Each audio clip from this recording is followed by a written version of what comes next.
오늘 이 아침도 주님의 은총과 사랑이 여러분 가운데 함께하기를 빕니다. 한국의 대표적 지성인에서 영성가로 거듭난 이어령 박사가 최근 말기 췌장암 투병 중에 한 신문사와 인터뷰를 한 일이 있습니다. 혼신의 힘을 다해서 인터뷰에 임한 모습입니다. 자, 그 인터뷰에서 코로나 패러독스, 곧 코로나 역설이라는 새로운 화두를 꺼내면서 이 코로나 팬데믹을 극복할 마지막 희망은 바로 기독교다, 이렇게 설파했습니다.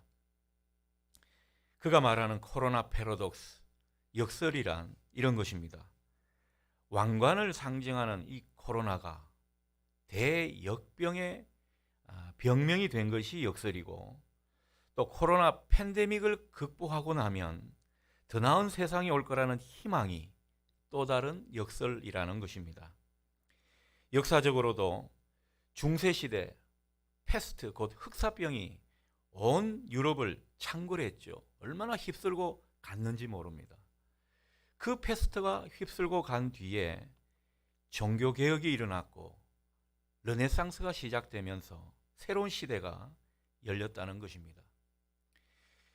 그는 오늘날 불신받고 쇠퇴해가는 기독교가 생명의 가치를 일깨우고 또 인간의 오만과 그로 인한 재앙을 극복했던 그 힘을 되살려내면 그게 바로 이 시대의 희망이라는 것이죠. 쇠퇴해져가는 기독교가 이 시대의 희망이다, 희망이 될 수 있다, 이 말에 힘을 얻습니다.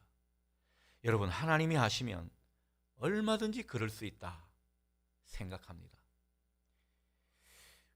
여러분, 하나님이 하시는 일은요, 우리 인간으로 쉽게 이해하지 못할 때가 너무 많은 것 같습니다. 하나님은 때로는 역설적으로 일하시는 그런 모습이 많기 때문입니다. 하나님은 우리가 이해가 안 되는 그런 고난과 시련의 기간을 들어주실 때가 있습니다. 당신의 백성을 작정하시듯 힘들고 어려운 시간을 보내게 하실 때가 있더라는 것입니다. 그런데 이게 다 우리를 사랑하시고 행복하기를 바라시기 때문에 그렇게 하신다는 겁니다.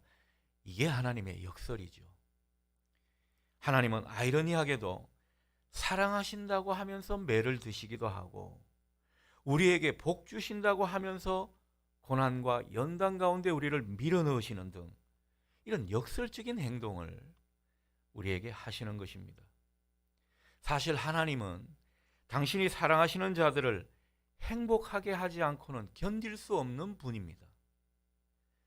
그런데 이걸 그대로 두자니 하나님 백성들이 진정한 행복에 이르지 못할 것 같고, 예비하신 복도 제대로 얻지 못할 것 같거든요. 그래서 하나님은 이렇듯 역설적인 모습으로 당신의 백성들을 인도해 가시는 것입니다. 당신의 백성들이 고통을 당하고 경제적으로 어려움을 겪고 좀 고난을 당하더라도 하나님께 돌아오고 하나님께 진정으로 순종하도록 해서 마침내 하나님이 예비하신 행복을 얻게 하시는 것이죠. 하나님 자녀들이 하나님 앞에 바로 서고 말씀에 의지하도록 해서 하나님이 준비하신 그 참된 복을 얻도록 역사하시는 것입니다. 우리는 인생과 역사의 처음과 끝이신 그 하나님께서 우리가 어떻게 해야 궁극적으로 행복하고 또 복을 얻는지 하나님만이 아신다는 것이죠. 하나님은 이것을 너무도 잘 아십니다. 우리는 잘 모르지만 말이죠. 그러므로 하나님께서 뭔가 하나님만의 역설적인 모습으로 우리를 이끌어 가시는 것을 깨닫게 된다면 여러분, 그때는 하나님께 얼른 마음을 맞추십시오. 그리고 하나님께로 돌아서는 것이 중요한 것입니다. 하나님을 바로 알고 하나님의 말씀을 붙들면서 내가 서 있어야 할 그 자리에 제대로 서 있는 저와 여러분 되시면 좋겠습니다. 이게 지혜로운 모습이라는 거죠. 그렇게 될 때 우리는 행복할 수 있고 또 얼마든지 하나님이 준비하신 복을 얻고 누릴 수 있더라는 것입니다. 그러니 하나님의 자녀들의 고통은 그냥 고통이 아닌 것입니다. 하나님 백성들의 어려움은 그냥 어려움으로 끝나는 게 아닙니다. 하나님의 자녀들이 고생하는 것은 그냥 개고생이 아니라는 것이죠. 이게 다 축복의 동인이 되고 하나님의 축복의 역사의 발판이 되는 것입니다. 하나님의 백성이 고난과 연단을 겪는 데는 몇 가지 이유가 있습니다. 본문에 나오는 이스라엘 백성들, 참 하나님께 매를 자주 맞았죠.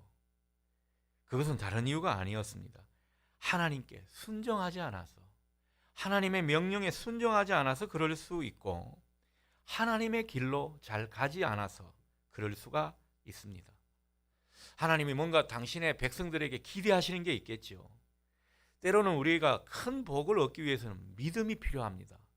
그래서 때로는 믿음을 요구하실 때가 있는데 거기에 그만 합당한 모습을 보이지 못하는 것입니다. 그래서 때로는 우리가 연단의 자리에 있게 되는 것입니다. 아니면 더 큰 복의 그릇으로 만드시거나 또 가족들의 영혼 구원과 믿음을 위해서 하나님께서 뭔가 작심하면서 섭리하시는 그런 모습 때문에 우리가 이런 경우를 당할 수가 있는 것입니다. 하지만 이유가 어떻든지 간에 하나님은 고난과 연단 가운데 있는 당신의 사람들에게 오늘 1절 하반절에서 2절 말씀을 통해 이렇게 말씀하십니다. 너는 두려워하지 말라. 너는 내 것이다. 내가 너와 함께 할 것이다. 특별히 하나님은 2절 하반절에서 물이 범람하는 강을 지나가고 불꽃이 활활 타오르는 그런 불 가운데로 당신의 백성들이 지나가더라도 그곳에서 함께 하시면서 지켜주시겠다, 막아주시겠다, 오늘 우리에게 약속하고 계신 것입니다. 하나님께서 설령 우리를 혼내시거나 부득불 연단시키는 일이 있다 해도 결코 우리는 두려워하거나 놀라지 말아야 합니다. 왜 그렇습니까? 그 고난의 현장에는, 그 연단의 장소에는 하나님께서 항상 우리와 함께 하실 거라고 오늘 분명히 우리에게 약속하셨기 때문입니다. 하나님께서 우리를 고난과 연단의 장소로 내모실 때는 하나님은 딴 곳에 계시지 않습니다. 거기에 우리와 함께 하신다는 거죠. 하나님께서 당신의 사랑하는 백성들 연단받게 해놓고서 딴 데 뭐 가시겠습니까? 딴청 피우시겠습니까? 하나님은 당신의 백성들을 항상 주목하시는 것입니다. 우리를 잠시도 떠나 있지 못하시고 우리 주위에서 진치고 계신다는 사실을 여러분 보실 수 있기를 바랍니다. 예전에 제 막내 아이가 대여섯 살 정도 됐을 때인가요? 수영장에 간 일이 있습니다. 수영장이지만 애들 노는 데라 그리 깊지는 않았습니다. 구조 요원도 있었고 아이는 몸에 수영 조끼를 입고 있었습니다. 거기다 튜브까지 하고 있었습니다. 저는 어디 있었겠습니까? 아이가 노는 그 풀장 주변 의자에 똑바로 앉아 있었습니다. 한시도 아이에게서 눈을 뗄 수가 없었습니다. 그런데 제가 잠시 한눈 판 사이가 있었는데 아이가 그만 튜브에서 떨어져서 허우적거리는 모습이 제 눈에 보였습니다. 그때 저는 가슴이 철렁하면서 아주 번개같이 아이한테 뛰어들었습니다. 그런데 애들 노는 풀이라 그만 제 무릎팍을 바닥에 찍고 말았습니다. 제가 얼마나 세게 뛰어들었으면 오히려 제가 다칠 뻔했습니다. 물론 아이는 아무렇지도 않았습니다. 얕은 풀장이었거든요. 아주 제가 호들갑을 떤 것이 나중에 기억이 났습니다. 얕은 물이라도 행여 아이가 빠질까 봐 그렇게 제가 오버한 것이죠. 여러분, 제가 이랬다면 하물며 하나님은 어떠시겠습니까?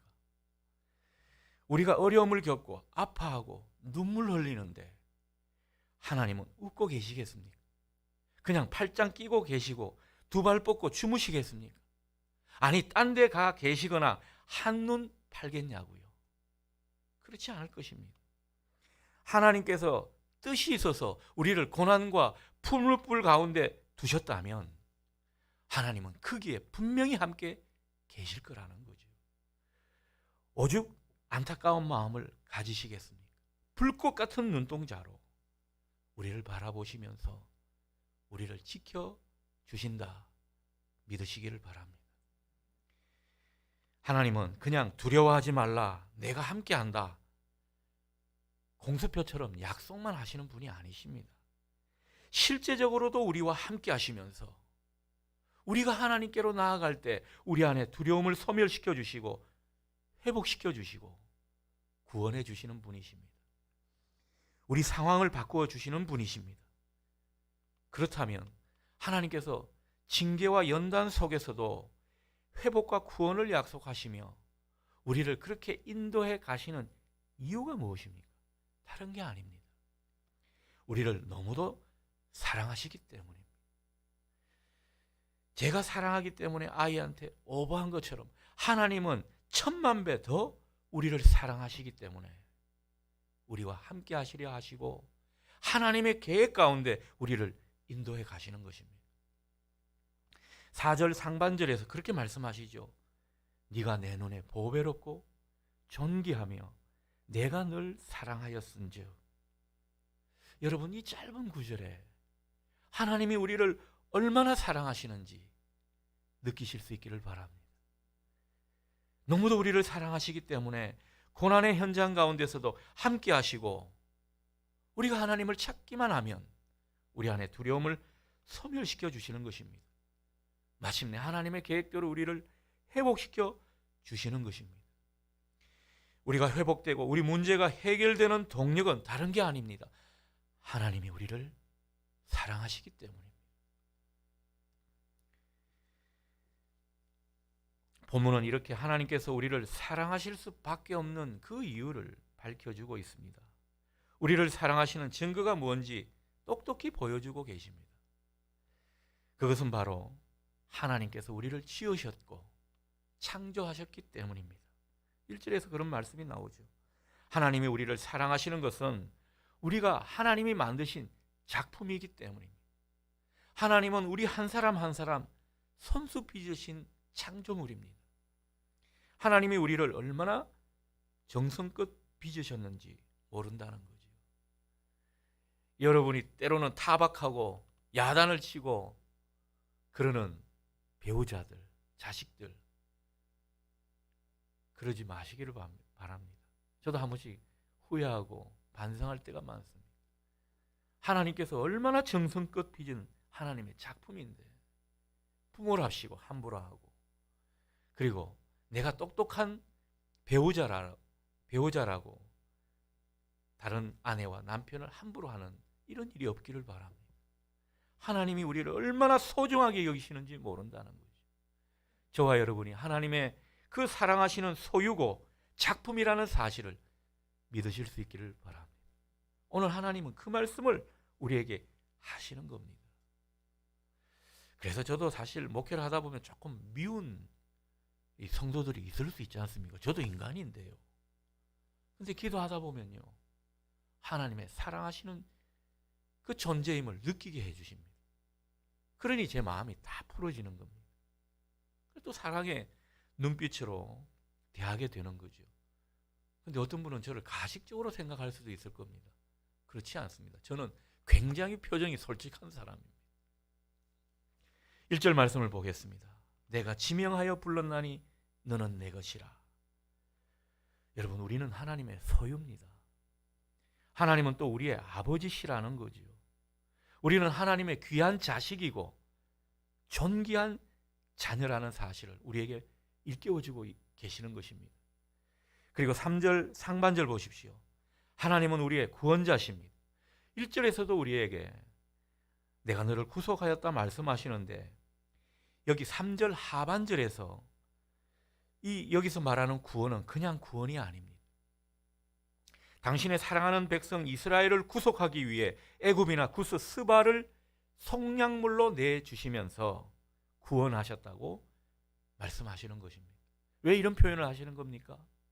너희가 이렇게 귀하다, 얼마나 나한테 귀한 존재인지 모른다, 그러니 속량물로 내어 주지 않았겠느냐, 이렇게 말씀하고 있는 것입니다. 우리는 어떻습니까? 하나님이 우리를 사랑하시기 때문에 우리를 구속하시기 위해, 우리에게 진정한 행복을 주시기 위해 예수 그리스도를 속량물로 내어주셨습니다. 십자가의 대속물로 예수 그리스도를 내어주셨다라는 것입니다. 하나님은 우리를 구원하시기 위해 독생자 예수 그리스도를, 그분은 하나님과 동등한 분이었습니다. 하나님이셨습니다.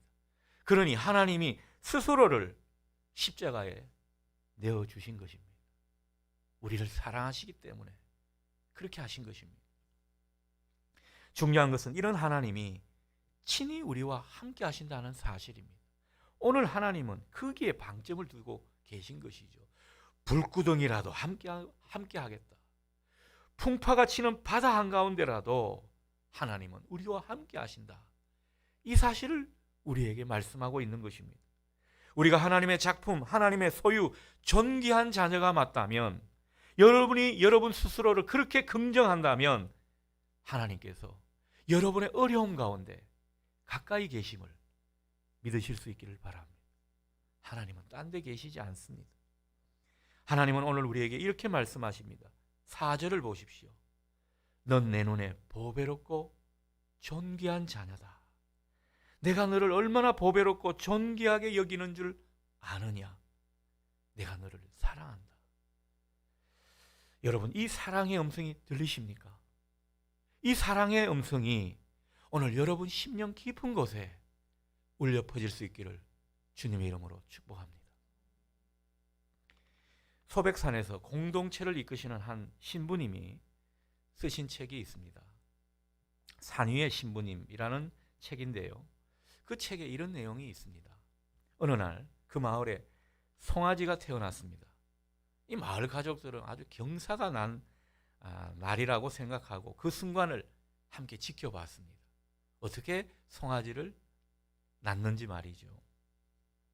어미소는 태반에 남은 양수를 다 마시더니 하얀 막에 덮여 있는 그 송아지를 혀로 핥기 시작했습니다. 먼저 코를 핥아 숨을 틔워주고 또 눈을 핥아서 눈을 뜨게 했습니다. 불과 10분도 지나지 않아 양수에 젖어 마치 물에 빠졌던 것 같은 그 송아지는 뽀송뽀송한 털을 입은 누런 송아지로 거듭났습니다. 어미는 앉아있는 새끼를 입으로 이리저리 굴리면서 무릎을 집중적으로 핥아 주었습니다. 그것은 다른 이유가 아니었습니다. 새끼가 일어나도록 무릎에 힘을 넣어주고 있었던 것입니다. 20분 정도 지났을까요? 송아지는 비틀거리면서 일어서려고 시도했습니다. 어미는 계속해서 무릎을 핥아 주었습니다. 일어서고 넘어지기를 반복하던 그 송아지가 마침내 우뚝 일어섰습니다. 그러자 어미 소는 송아지에게 저절 물렸습니다. 여러분, 동물이지만 참 숭고한 모습 아닙니까?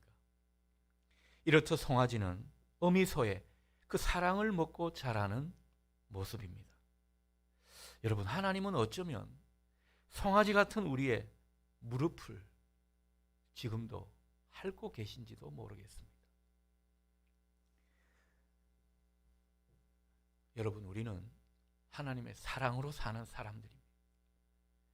정말 힘든 시간에 우리가 일어설 수 있고 힘을 낼 수 있는 것은요, 하나님께서 물질의 축복을 팍팍 주시는 그것도 좋은 일이겠지만은 이 하나님의 사랑을 깊이 깨닫는 일이라 생각이 듭니다.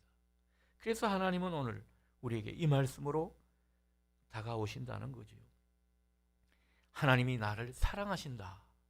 이 확신이 우리 마음속에 꽉 차오를 때 우리는 어떤 상황, 어떤 환경에도 충만하게 살아갈 수 있음을 보실 수 있기를 바랍니다. 사실 예수 믿고 하나님 은혜를 누리며 사는 것의 핵심은 하나님께서 날 사랑하신다. 이 확신 속에 살아가는 것입니다. 비록 내 인생이 남루해지고 나는 하나님 앞에 죄를 많이 지어서 어떻게 보면 구겨진 인생 같다 할지라도 그러나 그 속에서 하나님의 사랑을 발견해가고 그 하나님의 사랑이 내 속에 꽉 차오르게 하는 것. 그래서 자기 입으로 하나님은 저를 무지무지 사랑합니다, 그렇게 우리가 말할 수 있다면 여러분, 그 사람은 신앙이 성숙한 사람입니다. 신앙이 성숙해지는 것은 이런 자의식이 우리의 확신이 되어서 우리 마음 중심에 자리 잡히는 것입니다. 하나님은 우리가 하나님이 이처럼 우리를 사랑하시는 것을 알기를 바라십니다.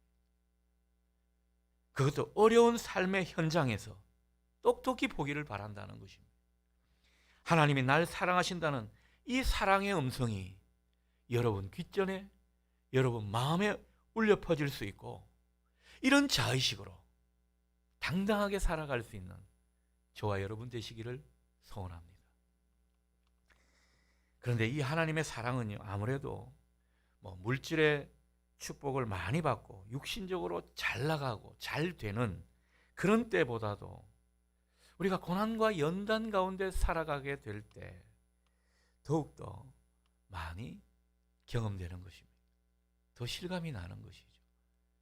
이것도 참 역설적이죠. 아무래도 등 따숩고 배부를 때보다는 외롭고 처절하여져서 하나님만 바라볼 때 하나님의 사랑은 서리 없이 우리 가슴에 다가오는 것입니다. 고난 가운데 함께 하시는 그 도움의 손길을 우리가 느끼게 되면, 하나님의 사랑의 마음을 우리가 확신하게 되면 이보다 좋을 수가 없습니다. 이보다 힘이 날 수가 없더라는 것입니다. 그렇게 하나님은 당신의 자녀들이 고난받고 연단의 과정을 겪을 때 때로는 희생하고 십자가를 지는 곳에서 특별히 하나님의 사랑을 체험하게 하시고 그 사랑을 알게 하시는 것입니다. 아버지의 사랑을 깊이 깨닫도록 인도해 가시는 것이죠. 그 사랑을 그 가슴에, 그 영혼에 새기도록 역사해 가시는 것입니다. 왜 그렇게 하십니까? 그 사랑을 안 사람만이 하나님을 찬양할 수 있기 때문입니다. 그 사랑에 깊이 감동한 사람만이 하나님의 영광을 위해 살 수 있기 때문입니다. 여러분, 우리가 봉사할 수 있고 우리가 하나님을 위해 섬길 수 있는 것은 그 사랑을 안 사람만이 할 수 있는 것입니다. 그래야 우리가 소진되지 않습니다. 그 사랑을 더욱 알아가며 그 사랑 속에서 하나님께 순종하고 하나님의 길을 힘있게 걸어가시는 우리가 되기를 바랍니다. 우리가 하나님을 제대로 믿고 하나님의 종으로 다시 일어서서 힘있게 나아가기 위해서는 이 하나님의 사랑을 깊이 체험해야 합니다. 그러니 여러분, 하나님을 만나는 자리 그 무엇이든지 간에 하나님의 사랑을 채우는 중요한 기회가 되게 하십시오. 그것은 우리 몫입니다. 혹 우리 중에 하나님께서 역설적인 모습으로 그 인생을 인도해 가시는 것 같은 이런 느낌이 드시는 분이 있습니까?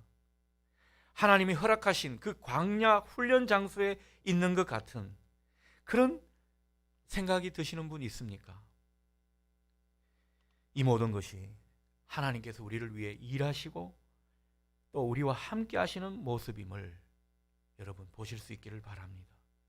무엇보다 그 가운데 우리에게 사랑으로 다가오시는 그 하나님을 경험하시는 여러분 되면 좋겠습니다.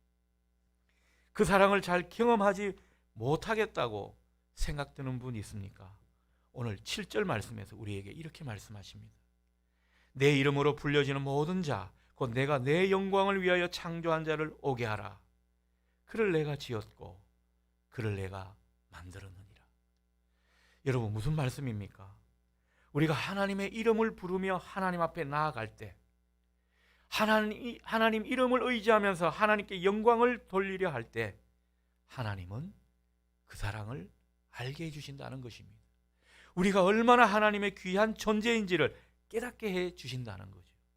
오늘은 주님의 수세주일입니다. 여러분, 예수님이 세례를 받으시는 장면 기억하실 겁니다. 그 장면의 하이라이트가 뭐라고 생각하십니까? 주님께서 하나님의 뜻을 이루고자 주님은 세례를 받으시지도 않아도 되는데 겸손히 세례를 받으십니다. 하나님의 뜻을 이루고자 하는 열망 때문이었습니다. 그리고 세례 받으시고 나서 누가복음을 보면 기도하셨다 말씀하고 있습니다. 예수님께서 기도하실 때 하늘의 음성이 울려 퍼졌습니다. 하나님께서 말씀하셨습니다. 이는 내 사랑하는 아들이요 내 기뻐하는 자다. 여러분, 예수님이 모범을 보여주신 모습에서 어떤 사람이 하나님의 음성을 또렷이 들을 수 있는지를 가르쳐주고 계신 것입니다. 우리는 이미 하나님의 보배롭고 존귀한 자녀들입니다. 그러니 우리가 조금만 진정성 있게 내 자신을 낮추고 하나님의 뜻을 구하면서 그 뜻을 이루고자 하나님 앞에 기도하게 되면, 그리고 하나님께 기쁨이 되려고 일상 가운데 애를 쓰면 하나님은 얼마든지 우리에게 사랑으로 다가오시는 것입니다. 그 사랑의 음성을 들려주시면서 우리를 찾아와 우리를 위로해 주십니다. 우리의 마음을 만져주십니다. 그것이 우리의 힘이 되게 하시는 것입니다. 우리는 그 사랑으로 말미암아 모든 일에 넉넉히 이길 수 있는 것입니다. 승리할 수 있는 것입니다. 소망을 가질 수 있는 것입니다. 기독교가 희망이 된다는 것을 자신 있게 말할 수 있는 것입니다. 지금 코로나가 더 창궐하는 마당에 기독교를 통해서, 하나님의 사람들을 통해서 하나님은 우리에게 새로운 희망과 부흥으로 인도해 가신다는 것을 우리가 확신하게 되는 것입니다. 여러분, 이 한 주간 이 하나님의 사랑을 더욱더 새롭게 체험하고 그 사랑에 부요해지는 모습으로 여러분이 또 다른 사랑이 되는 은혜로운 한 주 되기를 축복합니다. 아멘. 기도하겠습니다.